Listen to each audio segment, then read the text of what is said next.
حضور اقدس صلی اللہ تعالی علیہ وآلہ وسلم نے صحابہ کرام سے فرمایا، تمہیں ایسی دعا نہ بتاؤں جو تمہاری تمام پریشانیوں کو مٹا دے؟ صحابہ کرام رضی اللہ تعالی عنہم نے عرض کی، کیوں نہیں؟ آپ صلی اللہ تعالی علیہ وسلم نے فرمایا، یہ دعا اللہ تعالی کو بہت محبوب ہے۔ بسم اللہ الرحمن الرحیم، السلام علیکم ورحمۃ اللہ۔ حضرت عبداللہ بن عمر رضی اللہ تعالی عنہما سے روایت ہے کہ قبیلہ بنی سلیم کا ایک اعرابی ناگہاں حضور اقدس صلی اللہ تعالی علیہ وسلم کی نورانی محفل کے پاس سے گزرا۔ آپ اپنے اصحاب کے جمع میں تشریف فرما تھے۔ یہ عربی جنگل سے ایک گوہ پکڑ کر لا رہا تھا۔ عربی نے آپ کے بارے میں لوگوں سے سوال کیا کہ وہ کون ہے؟ لوگوں نے بتایا کہ یہ اللہ تعالیٰ کے نبی ہیں۔ عربی یہ سن کر آپ صلی اللہ علیہ وسلم کی طرف متوجہ ہوا اور کہنے لگا کہ مجھے لات و عزمی کی قسم ہے کہ میں اس وقت تک آپ پر ایمان نہیں لاؤں گا جب تک میری یہ گوہ آپ کی نبوت پر ایمان نہ لائے۔ یہ کہہ کر اس نے گوہ کو آپ کے سامنے ڈال دیا۔ آپ صلی اللہ تعالی علیہ وسلم نے گوہ کو پکارا تو اس گوہ نے لبیک و سعدیک اتنی بلند آواز سے کہا کہ تمام حاضرین نے سن لیا۔ پھر آپ صلی اللہ تعالی علیہ وسلم نے پوچھا کہ تیرا معبود کون ہے؟ گوہ نے جواب دیا کہ میرا معبود وہ ہے کہ اس کا عرش آسمان میں ہے اور اس کی بادشاہی زمین میں ہے اور اس کی رحمت جنت میں ہے اور اس کا عذاب جہنم میں ہے۔ پھر آپ صلی اللہ تعالی علیہ وسلم نے پوچھا کہ اے گوہ، یہ بتا کہ میں کون ہوں؟ گوہ نے بلند آواز سے کہا کہ آپ رب العالمین کے رسول ہیں اور خاتم النبیین ہیں۔ جس نے آپ کو سچا مانا وہ کامیاب ہو گیا اور جس نے آپ کو جھٹلایا وہ نامراد ہو گیا۔ یہ منظر دیکھ کر اعرابی اس قدر متاثر ہوا کہ وہ فوراً ہی کلمہ پڑھ کر مسلمان ہو گیا اور کہنے لگا، یا رسول اللہ صلی اللہ تعالی علیہ وسلم، میں جس وقت آپ کے پاس آیا تھا تو میری نظر میں روئے زمین پر آپ سے زیادہ ناپسند کوئی آدمی نہ تھا، لیکن اس وقت میرا یہ حال ہے کہ آپ میرے نزدیک میری اولاد بلکہ میری جان سے بھی زیادہ پیارے ہو گئے ہو۔ آپ صلی اللہ تعالی علیہ وسلم نے فرمایا کہ خدا کے لیے حمد ہے جس نے تجھ کو ایسے دین کی ہدایت دی جو ہمیشہ غالب رہے گا اور کبھی مغلوب نہیں ہوگا۔ پھر آپ صلی اللہ تعالی علیہ وسلم نے اس کو سورہ فاتحہ اور سورۃ اخلاص کی تعلیم دی۔ عربی قرآن کی ان دو سورتوں کو سن کر کہنے لگا کہ میں نے بڑے بڑے فصیح و بلیغ، طویل و مختصر ہر قسم کے کلاموں کو سنا ہے، مگر خدا کی قسم میں نے آج تک اس سے بڑھ کر اور اس سے بہتر کلام کبھی نہیں سنا۔ پھر آپ صلی اللہ تعالی علیہ وسلم نے صحابہ کرام رضی اللہ تعالی عنہم سے فرمایا کہ یہ قبیلہ بنی سلیم کا ایک مفلس انسان ہے، تم لوگ اس کی مالی امداد کر دو۔ یہ سن کر بہت سے لوگوں نے اس کو بہت کچھ دیا، یہاں تک کہ حضرت عبد الرحمن بن عوف رضی اللہ تعالی عنہ نے اس کو 10 گابھن اونٹنیاں دی۔ یہ اعرابی تمام مال و سامان کو ساتھ لے کر جب اپنے گھر کی طرف چلا تو راستے میں دیکھا کہ اس کی قوم بنی سلیم کے 1000 سوار نیزہ اور تلوار لیے ہوئے چلے آ رہے ہیں۔ اس نے پوچھا کہ تم لوگ کہاں کے لیے اور کس ارادہ سے چلے ہو؟ سواروں نے جواب دیا کہ ہم لوگ اس شخص سے لڑنے کے لیے جا رہے ہیں جو یہ گمان کرتا ہے کہ وہ نبی ہے اور ہمارے دیوتاؤں کو برا بھلا کہتا ہے۔ یہ سن کر اعرابی نے بلند آواز سے کلمہ پڑھا اور اپنا سارا واقعہ ان سواروں سے بیان کیا۔ ان سواروں نے جب اعرابی کی زبان سے اس کا ایمان افروز بیان سنا تو سب نے لا الہ الا اللہ محمد الرسول اللہ پڑھا۔ پھر سب کے سب بارگاہ نبوت میں حاضر ہوئے تو حضور انور صلی اللہ تعالی علیہ وسلم اس قدر تیزی کے ساتھ ان لوگوں کے استقبال کے لیے کھڑے ہوئے کہ آپ کی چادر مبارک آپ کے جسم اطہر سے گر پڑی اور یہ لوگ کلمہ پڑھتے ہوئے اپنی اپنی سواریوں سے اتر پڑے اور عرض کیا کہ یا رسول اللہ صلی اللہ تعالی علیہ وسلم، آپ ہمیں جو حکم دیں گے ہم آپ کے ہر حکم کی فرما برداری کریں گے۔ آپ صلی اللہ تعالی علیہ وسلم نے ارشاد فرمایا کہ تم لوگ حضرت خالد بن ولید رضی اللہ تعالی عنہ کے جھنڈے کے نیچے جہاد کرتے رہو۔ حضرت عبداللہ بن عمر رضی اللہ تعالی عنہما کا بیان ہے کہ حضور اقدس صلی اللہ تعالی علیہ وسلم کے زمانے میں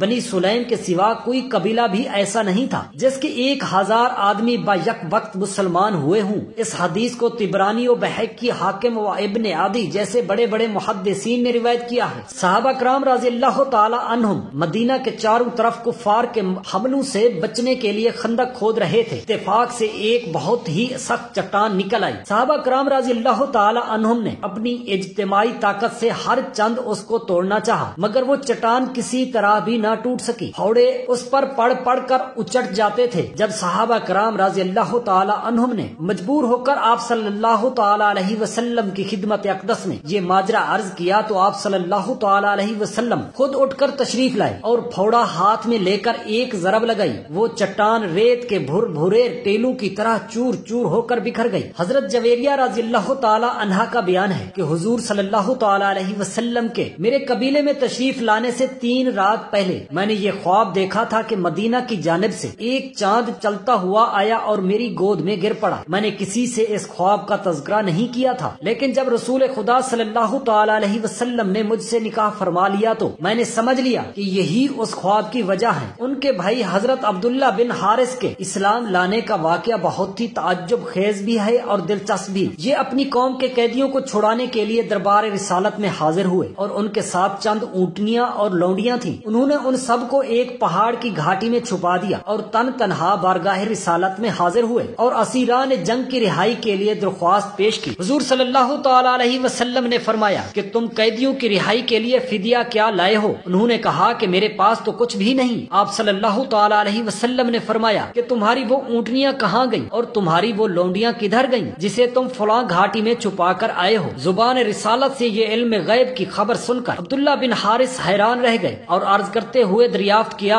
آخر حضور اقدس صلی اللہ تعالی علیہ وسلم کو میری لونڈی اور اونٹنیوں کی خبر کس طرح ہو گئی؟ ایک دم ان کے اندھیرے دل میں حضور اکرم صلی اللہ تعالی علیہ وسلم کی صداقت اور آپ کی نبوت کا نور چمک اٹھا اور وہ فوراً ہی کلمہ پڑھ کر مشرف با اسلام ہوئے۔ غزوہ مرسی کی جنگ میں جو کفار مسلمان کے ہاتھ میں گرفتار ہوئے ان میں سردار قوم حارث بن زرار کی بیٹی حضرت جویریہ رضی اللہ تعالی عنہا بھی تھی۔ جب تمام قیدی لونڈی غلام بنا کر مجاہدین اسلام میں تقسیم کر دیے گئے تو حضرت جویریہ رضی اللہ تعالی عنہا حضرت ثاقب بن قیس رضی اللہ تعالی عنہ کے حصے میں آ گئی۔ انہوں نے حضرت جویریہ رضی اللہ تعالی عنہا سے یہ کہہ دیا کہ تم مجھے اتنی رقم دے دو تو میں تمہیں آزاد کر دوں گا۔ حضرت جویریہ رضی اللہ تعالی عنہا کے پاس کوئی رقم نہ تھی۔ وہ حضور اقدس صلی اللہ تعالی علیہ وسلم کے دربار اقدس میں حاضر ہوئے اور عرض کیا، یا رسول اللہ صلی اللہ تعالی علیہ وسلم، میں اپنے قبیلے کے سردار حارث بن زرار کی بیٹی ہوں اور میں مسلمان ہو چکی ہوں۔ حضرت ثابت بن قیس نے اتنی رقم لے کر مجھے آزاد کر دینے کا وعدہ کر لیا ہے۔ آپ صلی اللہ تعالی علیہ وسلم میری مدد فرمائیں تاکہ میں یہ رقم ادا کر کے آزاد ہو جاؤں۔ آپ صلی اللہ تعالی علیہ وسلم نے ارشاد فرمایا کہ اگر میں اس سے بہتر سلوک تمہارے ساتھ کروں تو کیا تم منظور کر لو گی؟ انہوں نے پوچھا کہ وہ کیا ہے؟ آپ صلی اللہ تعالی علیہ وسلم نے فرمایا کہ میں چاہتا ہوں کہ میں خود تنہا تمہاری طرف سے ساری رقم ادا کر دوں اور تم کو آزاد کر کے میں تم سے نکاح کر لوں تاکہ تمہارا خاندانی اعزاز و وقار برقرار رہ جائے۔ حضرت جویریہ رضی اللہ تعالی عنہا نے خوشی اس بات کو منظور کر لیا۔ چنانچہ حضور اقدس صلی اللہ تعالی علیہ وسلم نے ساری رقم اپنے پاس سے ادا فرما کر حضرت جویریہ رضی اللہ تعالی عنہا سے نکاح فرما لیا۔ جب یہ خبر لشکر میں پھیل گئی تو حضور اقدس صلی اللہ تعالی علیہ وسلم نے حضرت جویریہ رضی اللہ تعالی عنہا سے نکاح فرما لیا تو مجاہدین اسلام کے لشکر میں اس خاندان کے جتنے لونڈیاں اور غلام تھے مجاہدین نے سب کو فوراً ہی آزاد کر کے رہا کر دیا، اور لشکر اسلام کا ہر سپاہی یہ کہنے لگا کہ جس خاندان میں رسول خدا صلی اللہ تعالی علیہ وسلم نے شادی کر لی ہو اس خاندان کا کوئی بھی آدمی لونڈی ہو یا غلام انہیں قید میں نہیں رکھا جا سکتا۔ جب خیبر کو مسلمانوں نے فتح کر لیا اور تمام اسیران جنگ گرفتار کر کے اکٹھا جمع کیے گئے تو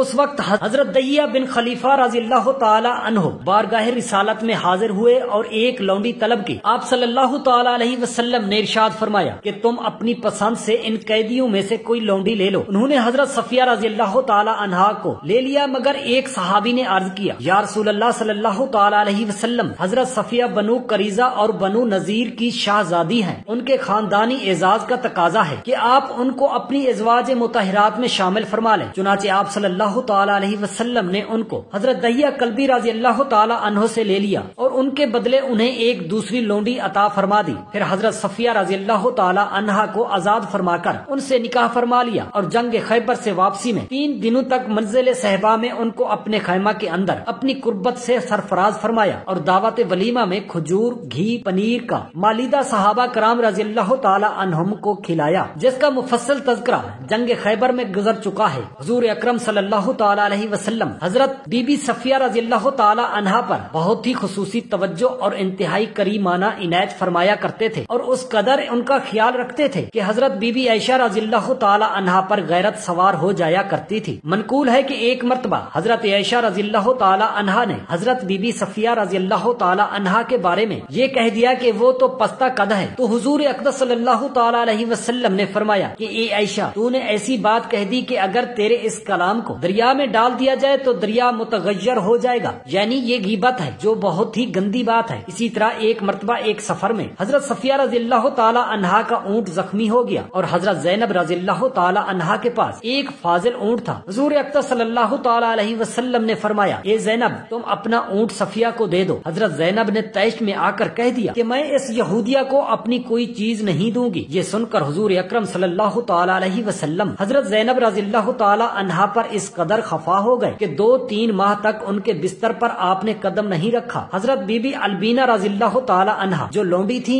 حضرت عمر رضی اللہ تعالی عنہ جب کفر کی حالت میں تھے اس غریب لونڈی کو اس قدر مارتے تھے کہ مارتے مارتے تھک جاتے، مگر حضرت البینہ رضی اللہ تعالی عنہا اف نہیں کیا کرتی تھی، بلکہ نہایت جرت و استقلال کے ساتھ کہتی تھی کہ اے عمر اگر تم خدا کے سچے رسول خدا صلی اللہ تعالی علیہ وسلم پر ایمان نہیں لاؤ گے تو خدا تم سے ضرور اس کا انتقام لے گا۔ حضرت زنیرہ رضی اللہ تعالی عنہا حضرت عمر رضی اللہ تعالی عنہ کے گھرانے کی باندھی تھی، یہ مسلمان ہو گئی تو ان کو اس قدر کافروں نے مارا کہ ان کی آنکھیں جاتی رہیں، مگر خداوند تعالی نے حضور اقدس صلی اللہ تعالی علیہ وسلم کی دعا سے پھر ان کی آنکھوں میں روشنی عطا فرما دی۔ تو مشرکین کہنے لگے کہ یہ محمد صلی اللہ تعالی علیہ وآلہ وصحابہ وسلم کے جادو کا اثر ہے۔ حضرت ابو ذر غفاری رضی اللہ تعالی عنہ جب دامن اسلام میں آئے تو مکہ میں ایک مسافر کی حیثیت سے کئی دنوں تک حرم کعبہ میں رہے۔ یہ روزانہ زور زور سے چلا چلا کر اپنے اسلام کا اعلان کرتے تھے اور روزانہ کفار قریش ان کو اس قدر مارتے تھے کہ آپ لہو لہان ہو جاتے تھے، اور ان دنوں میں آب زمزم کے سوا ان کو کچھ بھی کھانے پینے کو نہیں ملا۔ حضرت ابو ہریرہ رضی اللہ تعالی عنہ فرماتے ہیں کہ ایک بھیڑیے نے ایک بکری کو پکڑ لیا، لیکن بکریوں کے چرواہے نے بھیڑیے پر حملہ کر کے اس سے بکری کو چھین لیا۔ بھیڑیا بھاگ کر ایک ٹیلے پر بیٹھ گیا اور کہنے لگا کہ اے چرواہے، اللہ تعالیٰ نے مجھ کو رزق دیا تھا مگر تو نے اس کو مجھ سے چھین لیا۔ چرواہے نے یہ سن کر کہا کہ خدا کی قسم میں نے آج سے زیادہ کبھی کوئی حیرت انگیز تعجب خیز منظر نہیں دیکھا کہ ایک بھیڑیا عربی زبان میں مجھ سے انسانوں جیسے کلام کرتا ہے۔ بھیڑیا کہنے لگا، اے چرواہے، اس سے کہیں زیادہ عجیب اور تعجب والی بات تو یہ ہے کہ تو یہاں بکریاں چرا رہا ہے اور تو اس نبی کو چھوڑے ہوئے اور ان سے منہ موڑے ہوئے بیٹھا ہے جن سے زیادہ بزرگ اور بلند مرتبہ والا کوئی نبی نہیں آیا۔ اس وقت جنت کے تمام دروازے کھلے ہوئے ہیں اور تمام اہل جنت اس نبی کے ساتھیوں کی شان جہاد کا منظر دیکھ رہے ہیں، اور تیرے اس نبی کے درمیان بس ایک کھائی کا فاصلہ ہے۔ کاش تو بھی اس نبی کی خدمت میں حاضر ہو کر اللہ کے لشکروں کا ایک سپاہی بن جاتا۔ چرواہے نے اس گفتگو سے متاثر ہو کر کہا کہ اگر میں یہاں سے چلا گیا تو میری بکریوں کی حفاظت کون کرے گا؟ بھیڑیے نے جواب دیا کہ تیرے لوٹنے تک میں خود تیری بکریوں کی نگہبانی کروں گا۔ چنانچہ چرواہے نے اپنی بکریوں کو بھیڑیے کے سپرد کر دیا اور خود بارگاہ رسالت میں حاضر ہو کر مسلمان ہو گئے، اور واقعی بھیڑیے کے کہنے کے مطابق اس نے نبی کریم صلی اللہ تعالی علیہ وسلم کے اصحاب کو جہاد میں مصروف پایا۔ پھر چرواہے نے بھیڑیے کے کلام کا حضور اقدس صلی اللہ تعالی علیہ وسلم سے تذکرہ کیا تو آپ صلی اللہ تعالی علیہ وسلم نے فرمایا کہ تم جاؤ، تم اپنی سب بکریوں کو زندہ و سلامت پاؤ گے۔ چنانچہ چرواہا جب لوٹا تو یہ منظر دیکھ کر حیران رہ گیا کہ بھیڑیا اس کی بکریوں کی حفاظت کر رہا تھا اور اس کی کوئی بکری بھی ضائع نہ ہوئی تھی۔ چرواہے نے خوش ہو کر بھیڑیے کے لیے ایک بکری ذبح کر کے پیش کر دی اور بھیڑیا اس کو کھا کر چل دیا۔ حضور اقدس صلی اللہ تعالی علیہ وسلم نے ارشاد فرمایا کہ جو شخص صبح شام اس دعا کو 3 مرتبہ پڑھے اپنے لیے یا اپنی اولاد کے لیے، یعنی اولاد کی کامیابی یا سلامتی کے لیے، تو اس کو دنیا کی کوئی چیز نقصان نہیں پہنچا سکتی۔ کوئی چیز سے مراد دشمن کا شر، حادثات، خطائیں، بلائیں۔ اگر آپ کے سامنے بھیڑیے بھی آ جائیں وہ بھی اس دعا کے خوف سے ڈر کر بھاگ جائیں گے۔ وہ مقدس دعا یہ ہے، بسم اللہ الذی ما اسمہ شیء فی الارض ولا فی السماء۔ اس کلام مبارکہ کو کامل یقین کے ساتھ پڑھنے سے آپ کی اولاد یا آپ خود اللہ کے سائے میں آ جاتے ہیں۔ اللہ تعالیٰ سے دست ادب دعا ہے کہ میرے تمام مسلمان بہن بھائیوں کے بچوں کو اللہ رب العزت اپنے حفظ و امان میں رکھے، آمین یا رب العالمین۔ جزاک اللہ خیرا کثیرا۔